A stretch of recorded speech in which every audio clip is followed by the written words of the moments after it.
I feel like most Koreans already have a preconceived notion of what they think Black people are like from movies and the media and whatever the media tells them that we are. And so I feel like I always have to be on my best behavior, because whatever my students see, whatever my co-teachers see, whatever the person on the bus or the person on the street sees, that's what they're going to think of all Black people. They told us that they were out of nachos, and then we looked up, and a group of Koreans who came in after us, what did they have?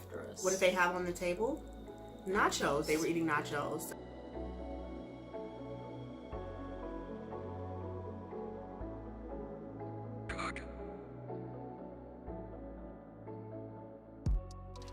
Do you feel like any pressures of being a Black woman in Korea?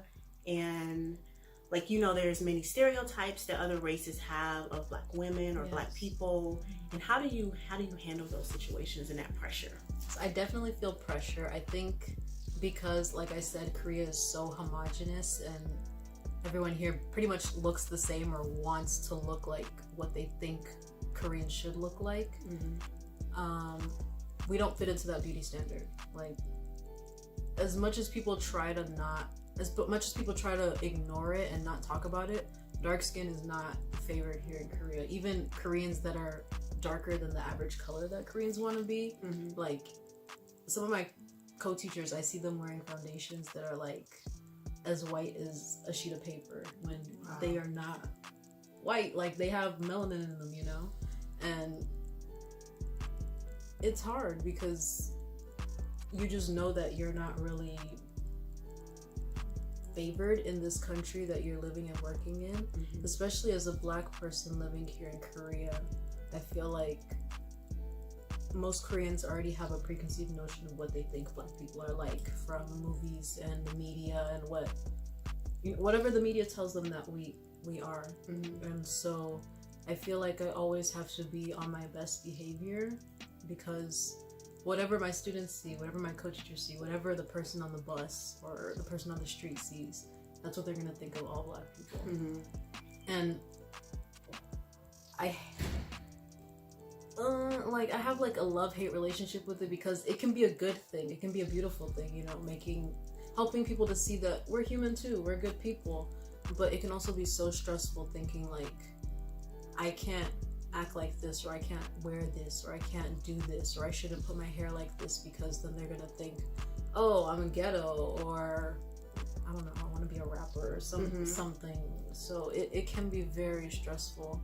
And I know that,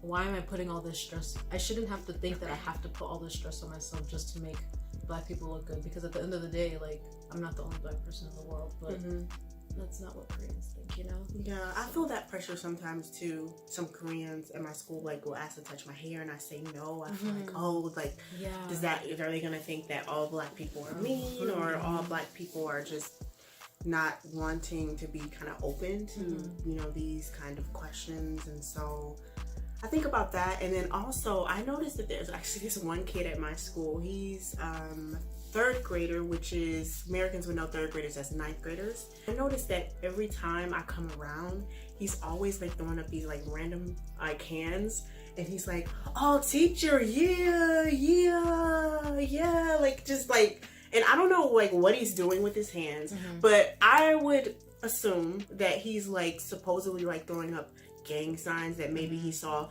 Black people do like on TV or YouTube and stuff. And what are you doing? Like, what does that mean? Where did you see that and stuff like that? I'm curious. Make him think like, well, because sometimes I do that with some of my students and they realize maybe I should stop doing that, or what I'm doing is. Do you experience any discrimination or racism in Korea? Honestly, I think my experience being here so far has been really good. Like, I haven't had any bad experiences like with my school or in my day-to-day life. The only one big time that I can think of is when we went to Busan with our group of friends, and that whole deal with the nachos and everything. Yeah, that was honestly the worst Yeah, I'll link that video above. I did do a video on discrimination in Korea and some experiences I've had where I actually talk about that, where basically what happened in a nutshell is we went to this restaurant. She was so excited about getting these nachos. Like, that was all we went for. They told us that they were out of nachos. And then we looked up, and a group of Koreans who came in after us, what did they have on the table? Nachos. They were eating nachos. So we felt some type of way about that, obviously.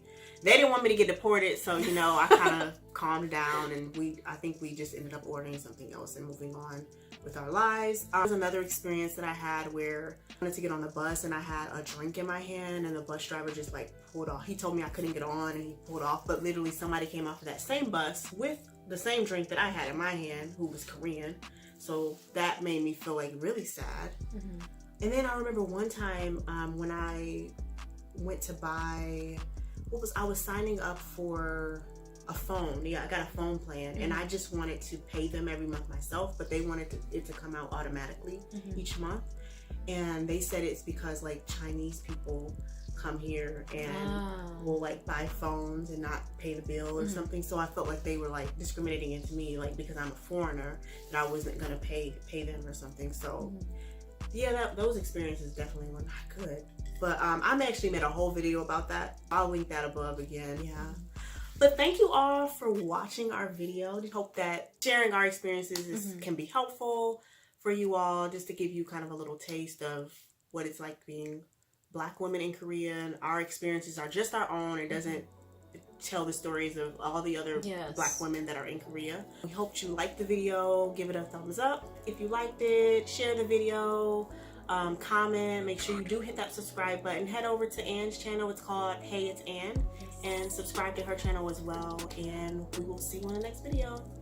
Bye. Bye.